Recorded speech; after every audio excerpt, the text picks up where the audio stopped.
Olá, meu irmão, minha irmã, sexta-feira, 3 de março, sexta-feira da primeira semana do tempo da Quaresma.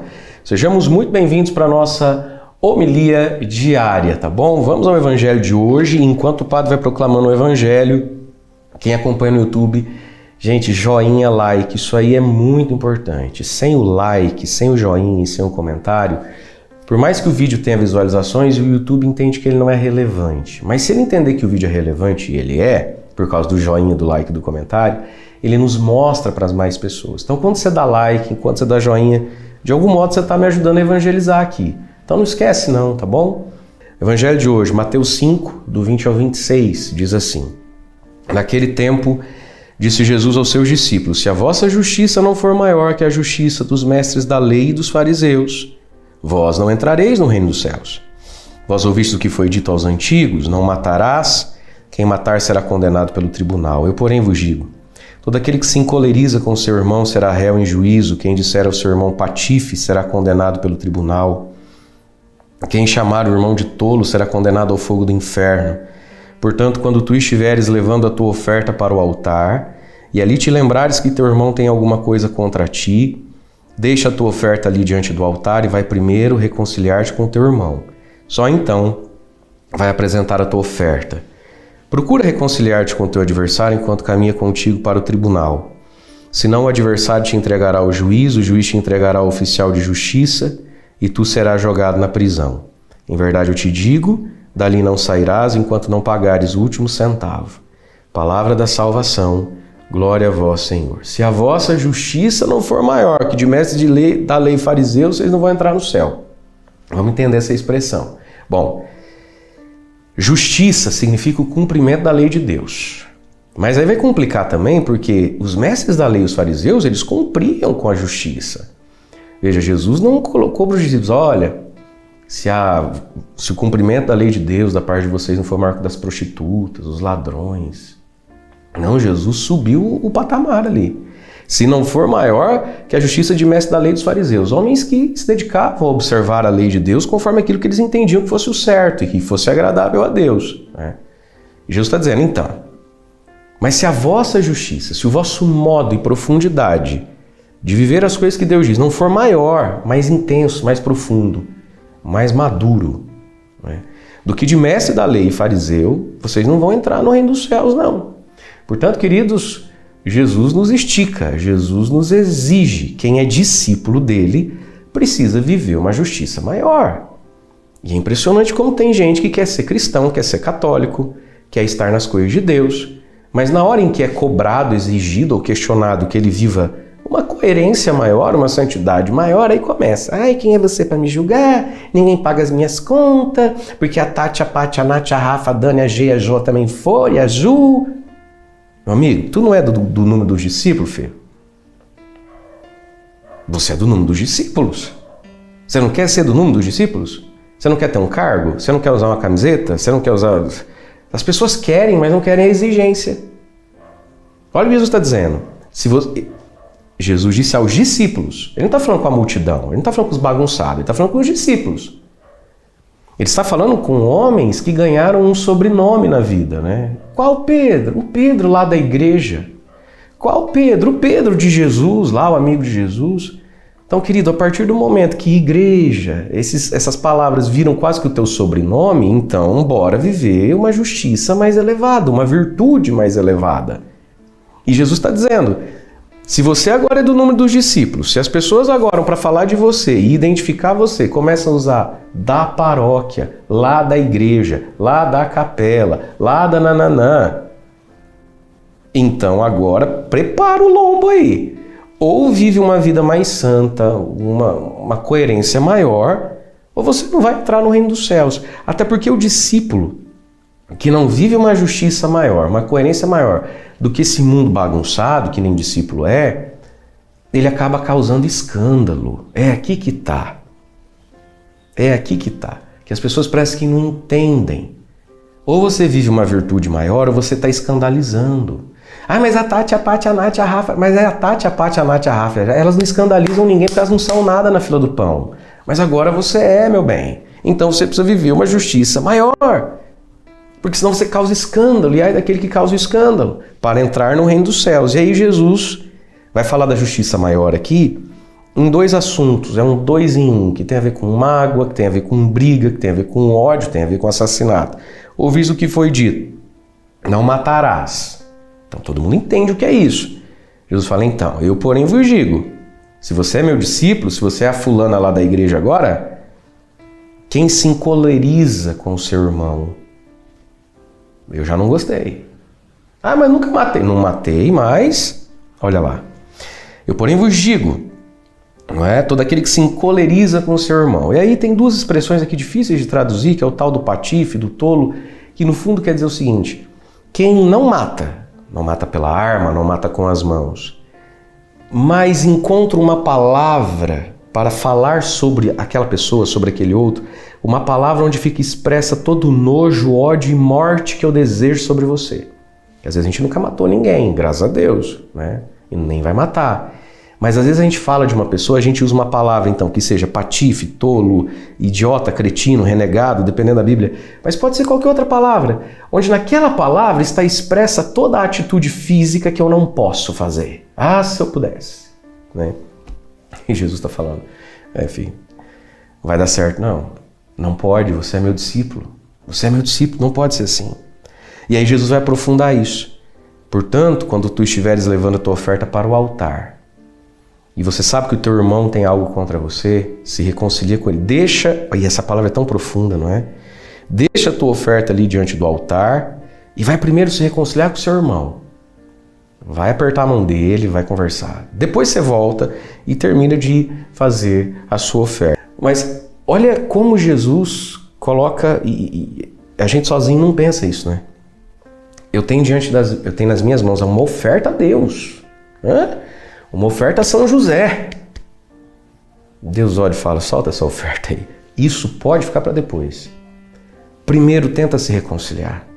Primeiro faz esse gesto. Fez esse gesto? Agora sim, muito bem-vinda e necessária é a oferta. Então, o quanto o ódio, o quanto a mágoa, não é?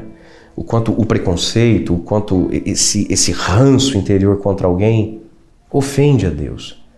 Porque essa pessoa que a gente tanto odeia, essa pessoa que se a gente pudesse, a gente matava, ela é profundamente amada por Deus. Esse é o problema disso, gente. Sabe? O problema o problema não está nas suas razões de ter ódio de alguém. O problema é que essa pessoa que você tem ódio, por mais que você tenha razão, ela é profundamente amada por Deus, que também ama você e a mim profundamente também, né? Então, deixa a tua oferta. Até porque, meus queridos, Deus quer curar, não é? Libertar o nosso coração. E a gente corre o risco de querer engambelar Deus, né? A gente corre o risco de querer dar um miguezão. Então, eu ia comprar 2 cartelas do padre, mas aí briguei lá no futebol, briguei com a mulher, briguei com a cunhada, para não ter que resolver isso, porque eu não tenho humildade para isso, não tenho... compra mais 2 cartelas, sabe? Assim, a gente doa um boi lá para a igreja, dá uma cesta básica. A gente corre o risco de querer, com ofertas, não é? Compensar as nossas desobediências. Veja, meus amados, oferta nenhuma compra a Deus. As nossas ofertas, em primeiro lugar, são dívidas de louvor, de gratidão, de generosidade, né? Mas elas de modo algum compram o perdão de Deus. Ainda que Deus possa ver nas nossas ofertas o quanto a gente se esforça por ser bom e generoso, apesar dos defeitão que a gente tem, né? São Tiago vai dizer na sua carta, a caridade feita encobre uma multidão de pecados. É verdade. Mas ela não pode ser usada de um modo consciente para me tirar do meu dever. Então, como reconciliar-se é algo chato, é algo ruim, é algo que às vezes até me parece injusto, quer saber? Não vou reconciliar não, vou fazer ofertas. Não é assim que Jesus quer. Mas sim, as ofertas são necessárias. Portanto, queridos, nos reconciliemos com o próximo, para que possamos fazer a Deus, a São José, as nossas ofertas de mãos limpas e de coração puro. Deus abençoe você. Em nome do Pai, do Filho e do Espírito Santo. Amém.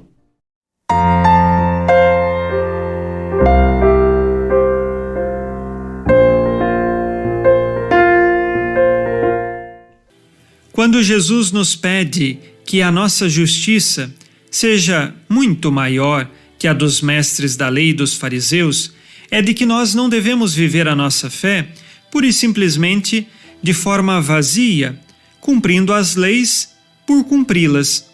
Nós devemos fazer tudo impulsionados pelo Espírito do amor. É necessário, por amor, realizarmos os mandamentos de Deus. E aqui, Jesus coloca uma forma bem clara de cuidarmos da observância desses mandamentos por amor. É de que, por menor que seja a transgressão a algum dos mandamentos da lei de Deus, nós estamos aí abrindo um caminho para coisas maiores. Às vezes a pessoa, ela começa a fazer um pecado pequeno e diz, mas isso não tem problema, é um pecado leve.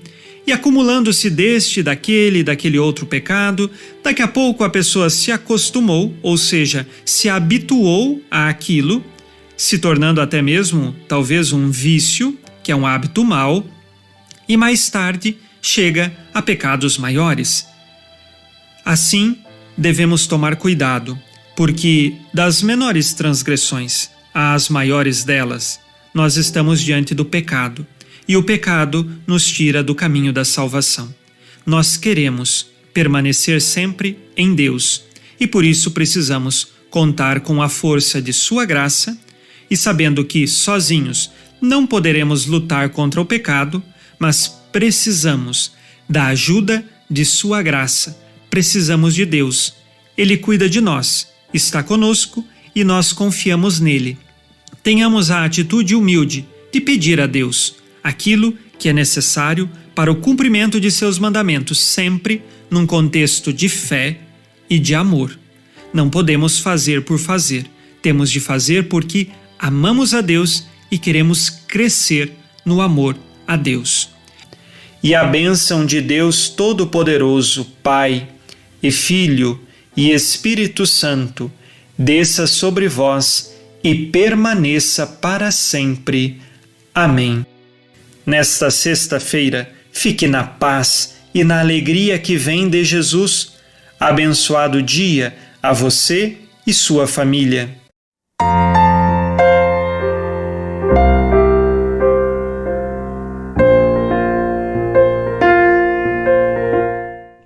Em nome do Pai, do Filho e do Espírito Santo. Amém. Meus queridos irmãos e irmãs, o Evangelho de hoje nos fala do amor ao inimigo.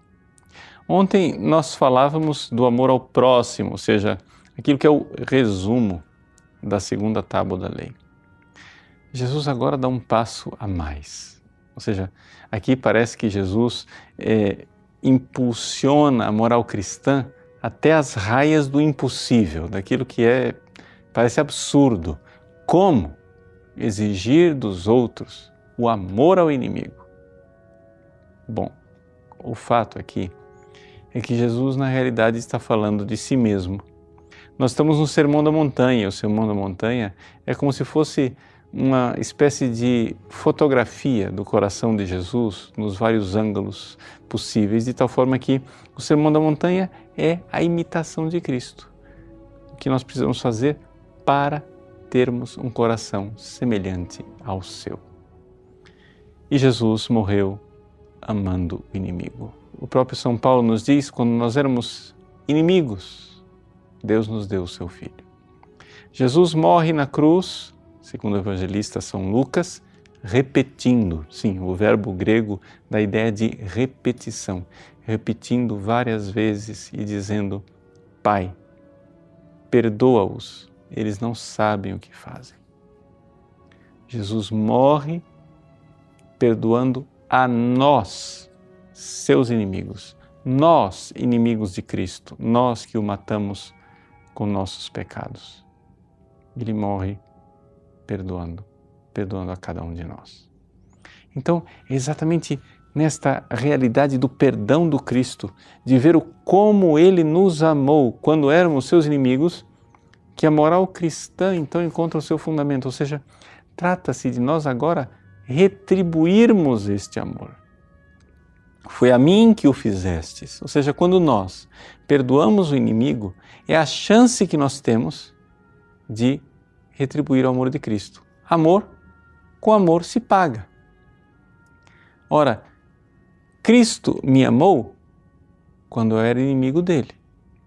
Agora, como é que eu vou amar o Cristo, ele sendo meu inimigo, se o Cristo nunca vai ser meu inimigo? Só tem um jeito.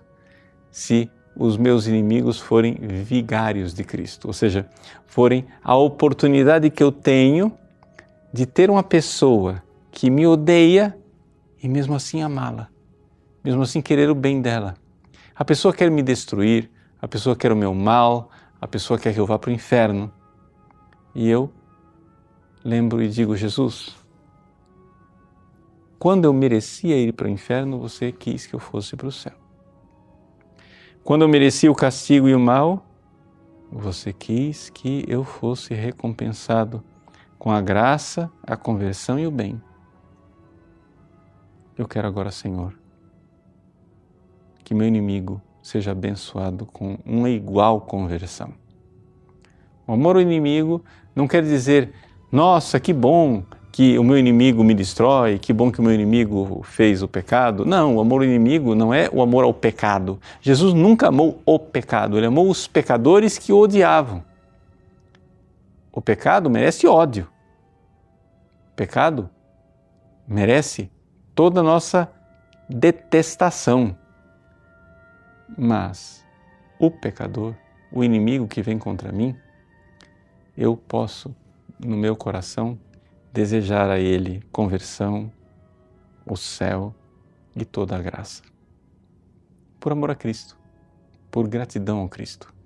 Se nós tivermos verdadeiramente fé no amor com que Cristo nos amou, nós iremos dizer com Santo Agostinho: Quomodo talem amorem non redamarem. Como é que eu não vou amar de volta um amor assim? E então, o inimigo vai ser uma ocasião fantástica de amar o Cristo e de retribuir a Ele, Deus generoso e bondoso, o amor com que nós fomos amados. Que Deus lhe dê essa graça. Eu sei, é um desafio, mas nós precisamos pedir esta graça. Que Deus lhe dê a graça do amor ao inimigo. Deus abençoe você.